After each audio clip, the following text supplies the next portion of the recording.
With the sudden fury of a thunderbolt, a flare is shot into the sky over Central City. 3 awesome words take form as if by magic, and a legend is born.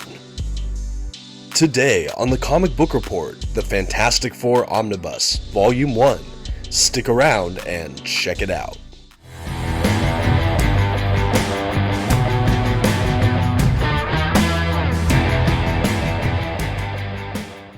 Greetings all, my name is Dominic and you're tuning in to the Comic Book Report, where we review comic books and graphic novels so you can get an idea of what to read. And today we're taking a look at the classic Fantastic Four run by Stan Lee and Jack Kirby, with the Fantastic Four Omnibus Volume 1. That's right, today we're going all the way back to the dawn of the Silver Age, and I can't wait. So let's go ahead and get started on our review. First, some quick facts about today's collection. The Fantastic Four was written by Stan Lee and penciled by Jack Kirby. The issues collected here were first published by Marvel Comics beginning in 1961. The volume itself collects Fantastic Four numbers 1 through 30 and the Fantastic Four Annual number 1. This oversized hardcover edition comes in at 848 pages. At this time, I'd like to issue a brief spoiler warning. I will be flipping through the entirety of today's book and commenting on plot points throughout. You've been advised. Okay, and here's our first look at today's omnibus. This is the Fantastic Four Omnibus Volume 1, and it's a bit of an older printing. It's one of my oldest omnibuses, to be honest, and at the time of this recording, this book is not currently in print, although I'm sure we'll receive a reprint at some point. If you're looking for some of the issues included here, though, you might want to check out the Epic Collection line and or the Mighty Marvel Masterworks editions. I think that they recently reprinted some of the early issues that are collected in here. And of course, there's digital and things like that as well.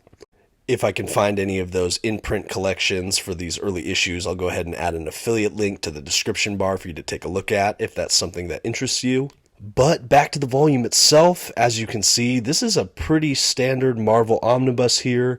By that I mean it is oversized hardcover with glossy print pages. It is an older spine, as you've seen, the older spine design for these Marvel omnibuses, especially for their Silver Age collections. Overall, pretty well put together here. I've shown you the cover, and now I'm showing you under the dust jacket. Please keep in mind that if this does get reprinted, there's a chance that they might change some of the dust jacket work under the dust jacket, and certainly the spines if this year has shown us anything about these.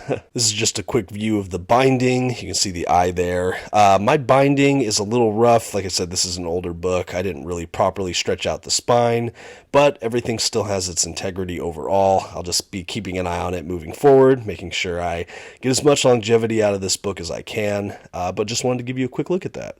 Love those marbled looking end pages there. I will say too, as an older omnibus, the page stock I think is a tiny bit thicker than some of the omnibus pages you see in more modern printings. So really solid paper that's held together well even all these years later. But let's go ahead and talk about the collection proper as we dive in here. Right off the bat, I just want to say I'm so excited to dive back once again into the Silver Age. A few weeks ago, I went ahead and posted an unboxing for the Fantastic Four Omnibus Volume 3. I did hint that I might review this first volume, as I have just finished it. But before I did, I was genuinely curious to see what the audience of this channel would think about some of these Silver Age collections. I know a lot of people prefer to collect more modern runs, but I've always been a fan of kind of everything, and Silver Age has a really near and dear place in my heart, especially Fantastic Four and The Amazing Spider-Man. I think that to this day, both of these collections, even their earliest comics, are still absolutely readable and highly enjoyable. So I'm throwing it back once again to the Silver Age. Let me know in the comments below what you think about that. Do you love the Silver Age? Have you read some of these early collections? What are some of your Silver Age favorites? I'd love to hear all about that in the comments below. Or maybe I just need to stick to modern. Either way, let me hear in the comments below. I would just love to hear your feedback on that. And now back to our book. Stan Lee and Jack Kirby's Fantastic Four. I think it's easily argued that the Marvel universe of comics began right here with Marvel's first family. From the moment our Fateful Four were hit by those cosmic rays and became the Fantastic Four, comics have just never been the same. And reading other books from this time period, nothing comes close as far as something that is so engaging, gripping, high-flying, fun, science fiction, fantasy adventures with some dramatic character interactions. This early Fantastic Four run has it all. To this day, even decades and decades of comic history later, Stan Lee and Jack Kirby's run is considered, if not the best, within the top 3 runs. Absolutely. I am by no means an extensive expert on the Fantastic Four, but I've done a good degree of dabbling, and there's been some fun runs on the comic, but to me, it's the Stan Lee, Jack Kirby run and the Hickman run, and nothing else has come close to me so far. And I know that opinion is shared by many, and I think that's such a testament to this run in particular. How many comics can say that their first run, decades and decades ago, was one of the strongest in that book's history? What Stan Lee and Jack Kirby were able to capture has never really been replicated in the same way, in my opinion. You have a really strong character base with these 4 people. You have Reed Richards, Mr. Fantastic, Sue Storm, the Invisible Girl, Invisible Woman. You have Ben Grimm, the Thing, and of course, Johnny Storm, the Human Torch. The 4 of them become a sort of de facto family. And crime-fighting team, of course. But their relationships are rarely smooth sailing, and even from the early pages of this book, we have a lot of hot-tempered characters. We have a lot of them vying for control of the group. We have a lot of disagreements. We have some romantic entanglements, and it's just not as straightforward as some of the other comics at the time. And I think that that character base really grounded this series for a lot of readers, and make it really relatable in some ways to this day, seeing how they all argued or interacted, but ultimately kept putting their best foot forward for the sake of saving the world and exploration. With those character dynamics, you also had these high-flying adventures and a colorful cast of villains. Each issue is almost an episodic, self-contained science fiction thrill ride. You have these fun story arcs, some truly creative ideas. You even have some early fictional versions of a lot of space travel stories, which is very fun to see. A lot of rocketry, of course. And you have the birth of some of the iconic villains for the Fantastic Four and the Marvel Universe as a whole. You have Doctor Doom, you have the Mole Man, and of course Galactus doesn't show up till Volume 2, but you have so many other rich villains here. You have the Molecule Man and Diablo, and just the list goes on and on. One of my particular favorites, and of course Stan Lee didn't create him, but is the character of Namor the Sub-Mariner returns within the issues of the Fantastic Four and becomes a kind of lead villain, reluctant ally sometimes, and of course within the romance triangle between Reed Richards, Sue Storm.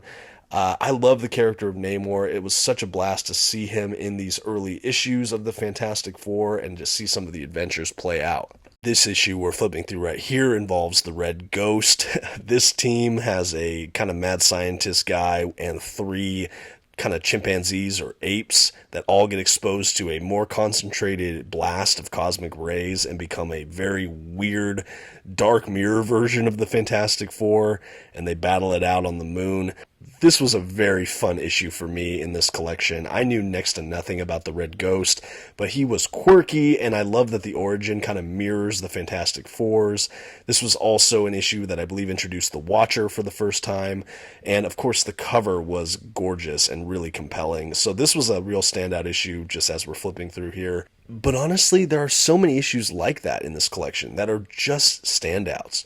And it's amazing to me the sense of voice that Stan Lee already had for these characters and these villains. Doctor Doom is already menacing and a really good embodiment of all he comes to be in the legacy and history of the Marvel Universe. And overall, I just couldn't complain about this selection at all. This omnibus was an absolute win for me and a foundational cornerstone for the Marvel Universe as a whole. I mentioned this in my unboxing video for Volume 3, but the Fantastic Four also really became a title that introduced a lot of characters into the Marvel Universe and also a title that showcased some of the other offerings that Marvel Comics had at the time that maybe weren't as bestsellers as the Fantastic Four was, and I really appreciated that about this book. Throughout the Jack Kirby and Stan Lee run, I know they introduced characters like the Silver Surfer and Black Panther and Adam Warlock and so many more that become just iconic Marvel characters. The Inhumans, Galactus, just so much throughout this one run. And it's wild. But even in this first offering, it is such a good book. I think that the only detractors I would say, for people that only read modern comics, this will undoubtedly come across as very dated, both in the language and kind of the style. It is a bit more wordy and exposition heavy. You'll also notice in the art, while it's jaw-dropping and beautiful, the actual paneling and layouts and formats are very blocky and traditional, of course. This isn't where we get a lot of experimental panel layout or design, but we do have some incredible pencils by the icon that is Jack Kirby. I will say, though, it's fantastic to see his art evolve from this book all the way to the latter part of his run. I know in Volume 3, one of the things I said was I've already seen the character models and the art grow and improve and evolve even by the latter half of the run here. But even in the beginning, you still have distinctive character designs that are instantly recognizable, and it's just incredible to see. I said it earlier, but I really do want to reiterate that for my money, of all the Silver Age comics I have read, this book, The Fantastic Four, as well as The Amazing Spider-Man, are really the two that I hold up there as just incredible to this day, where I think that modern readers could still get so much from it without feeling too bogged down or having that sense that you have a slog that you're trying to really push through. I mean, some will certainly feel that way. I think that that's inevitable. But for the most part, people that want to go all the way back and see some of the origins of the Marvel Universe, they'll be pleasantly surprised at how strong the Fantastic Four still is. I don't know if it's because the characters kind of work well within the 60s, within that kind of colorful decade as far as it's depicted here. I'm not really sure. There is something old-fashioned about the Fantastic Four that really just works in these early stories. And again, it's not often replicated. Oh, you know, one run that I do want to bring up that I've heard does do a really good job is the John Byrne run as well. I believe that's the early 80s Fantastic Four run. I know that the omnibuses are getting a reprint, hopefully, so hopefully we'll see that on my channel eventually too. I've heard that that kind of modernizes, at least for the 80s, the kind of feel of the Stan Lee Jack Kirby run. So we'll see how that goes as well. But I know that the Fantastic Four is sometimes hard to adapt and hard to modernize. I know a lot of people aren't fans of the movies, and I definitely get what they're saying. I do think that the first Fantastic Four movies that they did, well, not the first, but the ones with the Fox studio, I don't think that they deserve all the hate that they oftentimes get, but I don't think that they really capture everything that this fantastic family has to offer. We'll see what Marvel and MCU can do. But I get that this is kind of hard to adapt, and I'm not really sure why. I think that at the core of it, they really need to get the family dynamic. And I think in the live-action adaptations in the movies, as well as in the comic books, that's where I've seen a lot of runs struggle. They might have the villains, they might have the adventures, they might have the art down, but if you lose the real character dynamics and what makes this team shine, it's really easy for this whole thing to crumble. And I think that that is incredible that Stan Lee and Jack Kirby were able to craft this so well. It's kind of a simple premise, but it is really revolutionary to see the kind of squabbling de facto family dynamic in a time that had squeaky clean, like golly gee kind of comics for the most part. This really got a shot of life into it. And I have no doubt that without the Fantastic Four, you don't have the Marvel Universe as it stands today. It's really hard to complain about this collection when every issue is an episodic adventure. There's something to love here for everyone, and as we reach the end, you can see the extras here in the back, but that's been the Fantastic Four Omnibus Volume 1 from Marvel Comics. And now I think it's time to give our collection a grade. For gorgeous art from the incredible Jack Kirby, and plotting that allows for fantastic adventures in each and every issue. The Comic Book Report has to give the Fantastic Four Omnibus Volume 1 by Stan Lee and Jack Kirby an A-. There's a reason that this comic is a classic. There's a reason that this run still holds up as one of the best of them. Don't miss out on the birth of the Marvel Universe with the Fantastic Four. Don't forget to tell me what you thought of this review in the comments below. And until next time, this has been the Comic Book Report. Thank you so much for tuning in. Don't forget to subscribe or check out some of my other videos. Have a good one.